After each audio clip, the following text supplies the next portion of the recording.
மேஷ ராசி அல்லது மேஷ லக்னத்துல பிறக்கிறவங்க யார் வேணா அதை எடுத்துக்கலாம். லாபஸ்தானம் 11ஆம் இடத்துல இந்த சந்திரன் ராகு சேர்க்கை பொதுவாகவே நல்லது கிடையாது. இது சூப்பர் அப்படின்னு சொல்ற மாதிரிலாம் இல்லை. ஏன்னா சந்திரன் ராகு பொதுவாக சேரும் பொழுது சளி தொந்தரவுகள் ஆரம்பிக்கும். ஒரு சில பேருக்கு லங்ஸ்ல நீர் கோத்துக்கும். வீட்டில் பெரியம்மா இல்லை பெரியப்பா யாராவது சித்தி இல்லை வீட்டில் அம்மாவே இருந்தாலும் அவங்க கொஞ்சம் ஹெல்த் பார்த்துக்கணும்.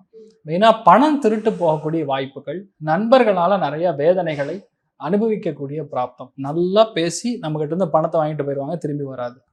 ஆன்லைன் திருட்டு, ஒரு பெரும் பணம் வச்சுருக்கீங்க, பேங்க்கில் வச்சுருக்கீங்கன்னா ஓடிபி கொடுங்க, பின்னு கொடுங்க, ஏதாவது புதுசாக கண்டுபிடிச்சி உங்கள்கிட்ட வந்து பணத்தை எடுத்துகிட்டு போகக்கூடிய நிலைமை.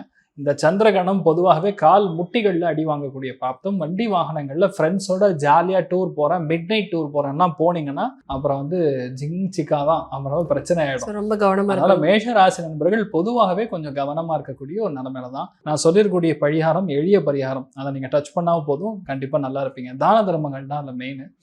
மேஷராசி நண்பர்கள் அதில் கலசத்தில் பால் ஊற்றி கூட நீங்கள் வந்து தானம் பண்ணலாம்.